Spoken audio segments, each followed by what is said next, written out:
Okay, well, here we are getting ready to go into week 10, Hawaii week. But first of all, it's Veterans Day, so just want to send a shout out to all the veterans out there. My dad was a veteran. My brother's currently serving right now, and I know we've got kids around the table who have family members who serve. So, on behalf of our staff, our players, and everybody, want to thank all the veterans for everything they do.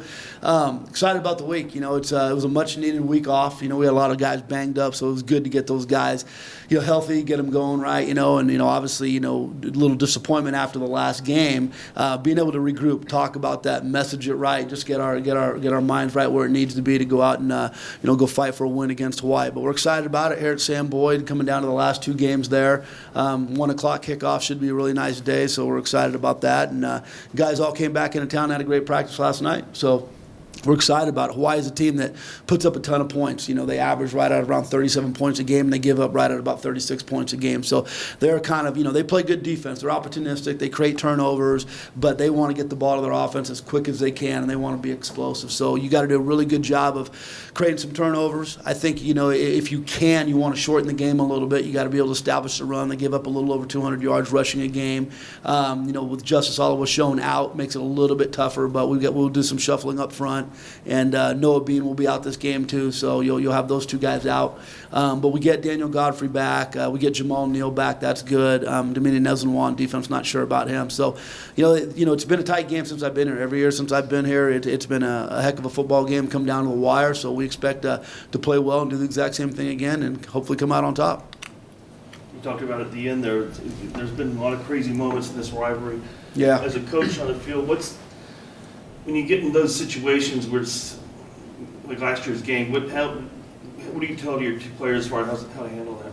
It goes back I believe even the year before me, right? There was that crazy last second, touchdown that Hawaii got. And then since I've been here again, they've gone down to the wire. It's just about players making plays. At the end of the game, once you're in a tight game, you're in the fourth quarter, it truly is about players making plays, And that's the most important thing. Last year, we played a really good game for really 3.5 quarters. And then at the very end, Cordell chucked up a couple balls. And, it looks like we're in position to make the play, and we don't make the play. So we get the same opportunity. I believe our guys will make the play. And, the whole goal is to get to that point in the game, though, where you're playing a team that's, sitting at 6-4. They're bowl eligible. They're doing a really good job. They'll have a little momentum coming in. We're a team that's trying to catch our breath and finish the season out strong. So I think if we play well early in the game, I think that bodes well for us. But we got to come out and play with a little bit of fire.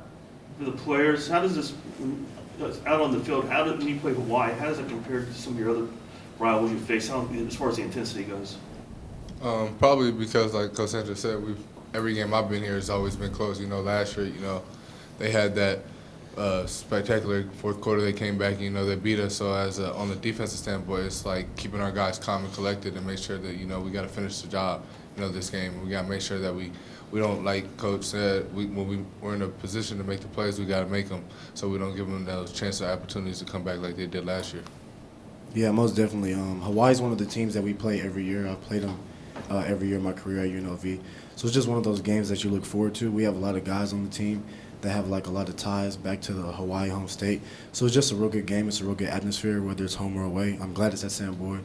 It's going to be a great opportunity for us to, start the end of the season off strong. And, just like Coach Sanchez said and Jay White said, we got to be in a position to make plays.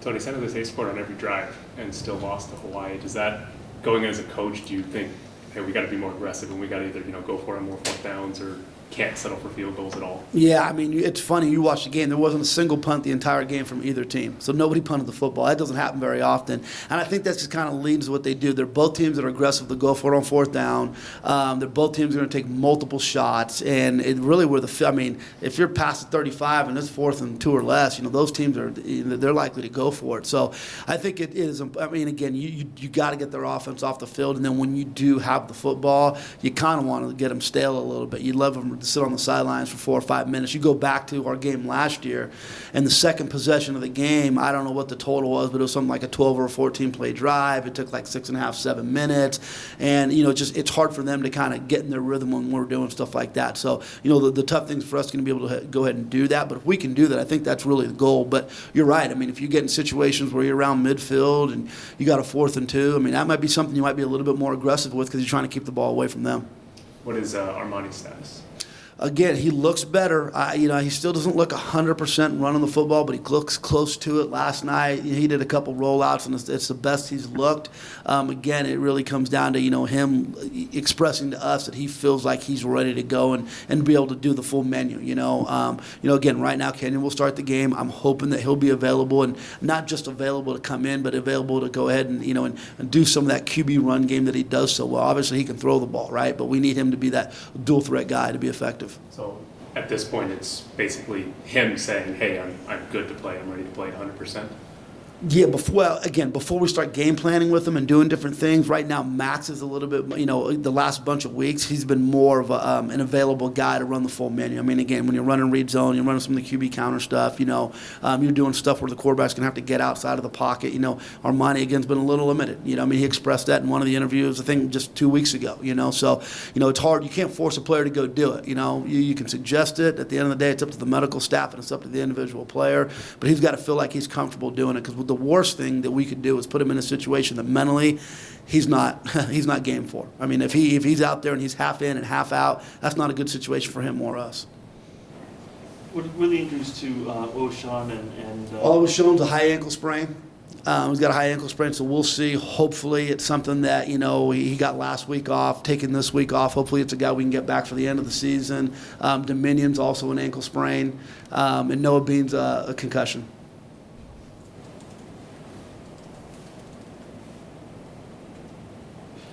facing they're starting Cordero and having that experience against them, how is that advantageous going in this game? Yeah, I think so. I mean, I think when you watch, again, he's played this year. They've put him in, a good handful of times, but he hasn't started the entire game and played the whole game until last week. He's got a live arm. He likes to take shots down the field. He's extremely aggressive.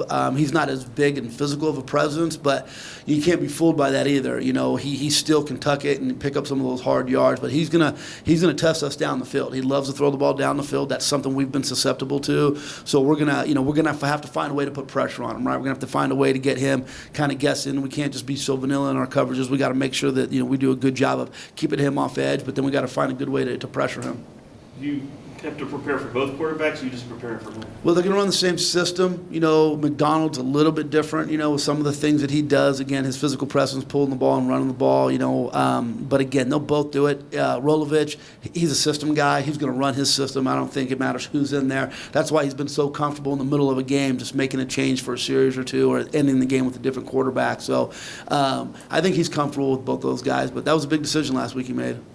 Jalen, what did you learn from facing that quarterback last year? Because before he had to come off the bench. Now you know what it's like to play him. I give him a lot of credit the way he came in the game last year. He came in and did, like Coach Sanchez said, he just chucked the ball up and made the receivers make plays. And as a quarterback, that's so much confidence builder right there. So now him being the starter for this week and him having a little more confidence under his belt, being able to start a game already, it's different.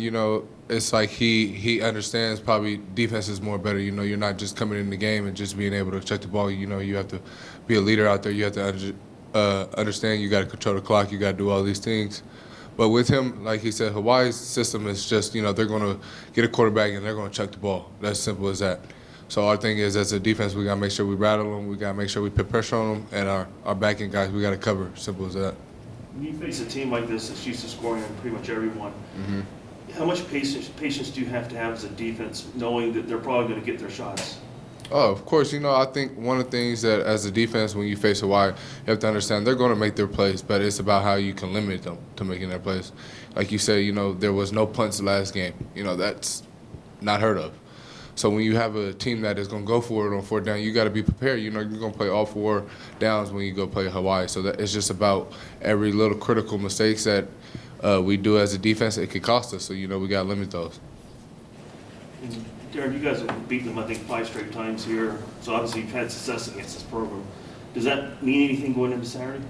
It definitely does. I mean, just knowing that the system that we have, that the position that coaches put us in, we have trust in the system, and just knowing that we have continued confidence against this team, against this defense. I mean, all respect to them. They are a good defense. They fly around, and they try to create turnovers, and they feed off of their offensive energy.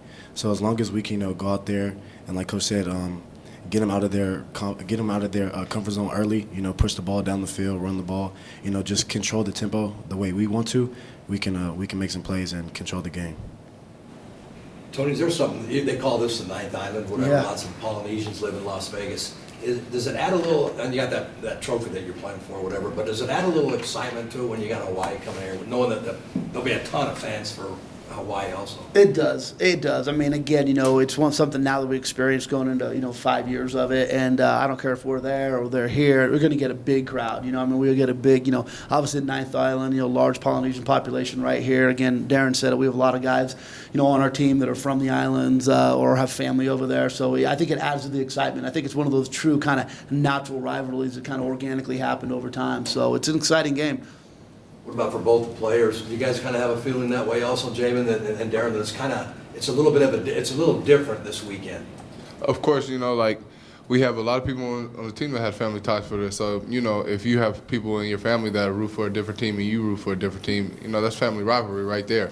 So that's bragging points right now. So as somebody who doesn't have any Polynesian family members and we have people on the team, you know, I'm trying to fight for them so they can always brag to their family. You know, we beat y'all, so it doesn't matter what you're talking about. Yeah, most definitely. Just like Jay White said, you know, we have guys on the team that have, you know, those family ties, and, you know, just being able to have those bragging rights, you know, over, you know, some people in your family that may, you know, not be directly supporting you directly as a UNLV player, it definitely adds a little edge to the game. And just from experience of playing them, this game is always one of those that you look forward to. It's a great atmosphere, whether it's here or at Hawaii. So definitely as a senior, being able to play them one last time and get that pineapple back, I'm definitely excited. I know Jay White's excited, and the whole team's just looking forward to it. Is there a little more talking, a little more out there on the field with this team than maybe other teams just because of that Ninth Island deal? Well, of course, you know, I think it's a like you said, it's a different rivalry. You know, it's like not a real in-state rivalry. It's just like everybody they consider Vegas the Ninth Island. So it's about, you know, that's the true Hawaii. You know, Hawaii's always have rowdy guys. You know, Polynesians are great football players, so they have some great football players over there. You know, we have great football players over here. So it's about pitting your best matchup against my best matchup, and let's see who wins. It all start with Elvis, right? Ties to both places. Anything else? Thank you. Thank you very much. All right.